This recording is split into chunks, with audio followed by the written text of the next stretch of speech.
Welcome to the fifth and final video in my Lovevery book bundle review series. In this video, we're going to look at a more in-depth look and critical analysis of the books that you can add on to your play kit. In case you missed it, Lovevery recently released a book subscription service. I did an entire video breaking that down, whether or not I think it's worth it as a whole, common complaints in the first video of this series, which I will leave a link to in the description box below.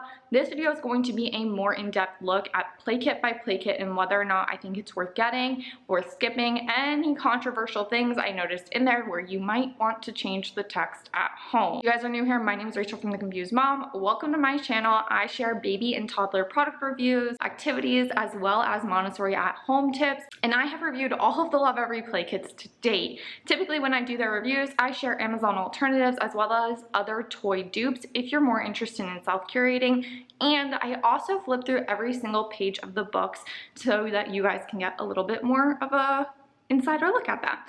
But because these videos I'm doing right now are so short, I don't have time to do that. So instead what I've been doing is doing read-along videos of these books included. So definitely make sure to hit that subscribe and notification bell. As for the whole next week, I will be dropping those read-along videos where you guys can watch it with your kids or just take a closer look in deciding whether or not it's worth it for you to add on any of these. So let's jump into the add-on bundles for 3 to 4-year-olds. First up is going to be the Observer play kit, which comes with a haircut for the Lunar New Year, as well as a Laura Makes a New Friend. It's about a younger toddler with a prosthetic leg, and an older toddler comes up and starts to ask a lot of what you could call inappropriate questions about it. I do wish I would have gotten my hands on that because my daughter does have something that is physically different about her, and it has just put us in some weird situations and navigating when other kids have asked about it. And then a haircut for the Lunar New Year is a look inside the Lunar New Year traditions and a lesson in developing coping skills through new experiences. I didn't see a Laura Makes a New Friend, so I can't say how well they did it, but based off of a haircut for a Lunar New Year, I'd probably still get it, honestly.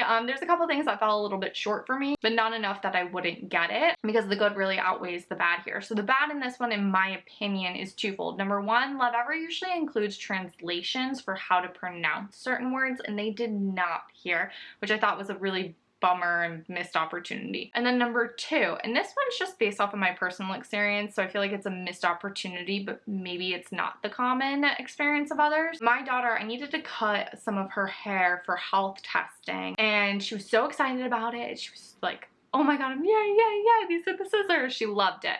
And then once I cut the first hair and put it down next to her, she started freaking out and hysterically crying because she thought I was going to cut off all of her hair and she was going to be bald. So I think it's a missed opportunity to have not talked about what a haircut is. I think that would have been really helpful, but they do an excellent job of teaching coping skills in a very natural way in this book. For the Storyteller play kit, we have the naming ceremony in Honored to Help. In both of these books, tackle separation to varying degrees. So I would say add on because at some point, especially in the 3-year-old range, separation gets reignited. So the naming ceremony is about a little girl who has her Simchat bot at a much later age than typical, and it's about misplacing one of her favorite toys.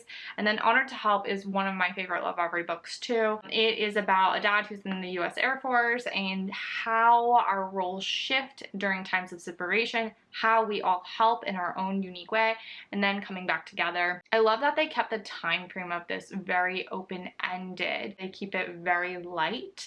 It makes it a much more transferable story to others. And then there is a note to parents for this book. If your toddler is struggling with that separation, how to make it more concrete and a few different things to try with them. Essentially, my old complaint about them making things not developmentally appropriate was addressed here, in that you can have that discussion and build off of it if a deeper problem is presenting itself, or it's kept just surface enough that it doesn't end up creating a problem in those times of separation. So this was a really well done example of keeping things developmentally appropriate, where parents can then take it where they need to, depending on what's actually happening with the child. For the Problem Solver play kit, we have You Decide and Measurement Day. I would definitely add these on. Measurement Day is about 2 siblings that have to work through a conflict together. I have not introduced this to my toddler yet because her baby brother is not really at that point where he can handle conflict resolution, but I know this book is going to come in handy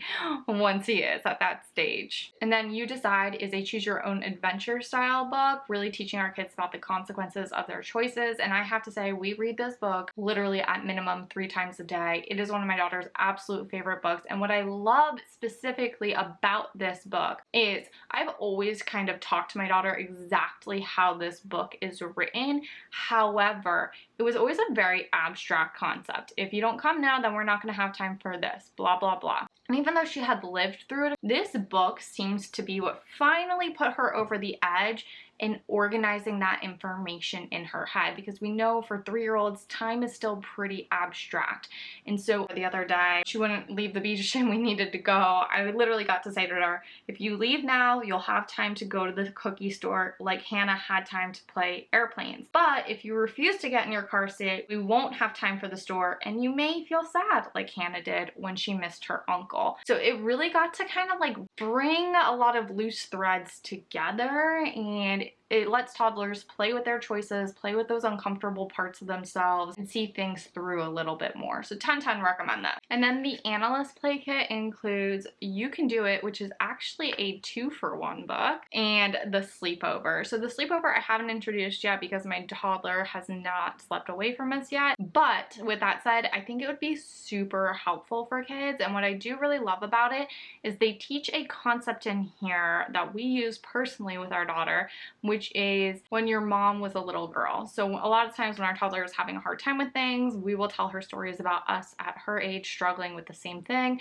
which is the coping skill they teach in this book, which I 10/10 love and fully recommend. And then You Can Decide is awesome. So like I said, it's a 2-for-1 book, and it is about risk-taking and finding our limits. So one side of the book is about going too far out of our comfort zone, and the other side of the book is when we're too scared to leave our comfort zone. And this is just so well done. The 2 kids end up meeting in the middle of the play gym. What I love about it as a parent of a highly sensitive child is that it actually talks about witnessing other kids crying at the park and processing the emotions of others around you, because we often talk to her about like their feelings are theirs, yours are yours, and it really focuses both in teaching parents and the child how to turn that measuring stick inward versus looking outward on how things are going. Just about finding like that sweet spot of our comfort zones where we're challenging ourselves but not like putting ourselves into paralysis. And my daughter loves this book. If you like this video, make sure to give it a thumbs up, share it with a friend that might find it helpful. Let me know which of these books you loved or disliked and why in the comments. Don't forget to hit that subscribe and notification bell so you don't miss my read-alongs of some of these, especially these longer ones, so that you can really get into the nitty-gritty of whether or not it'll be worth it for your family to have. In the meantime, be sure to go back, check out my past Lovevery Play Kit reviews, which include all the dupes for self-curating those yourself, as well as my video on what to avoid when selecting books for your toddlers and preschoolers. I know you won't want to miss that. As always, my name's Rachel from The Confused Mom. Have a good one.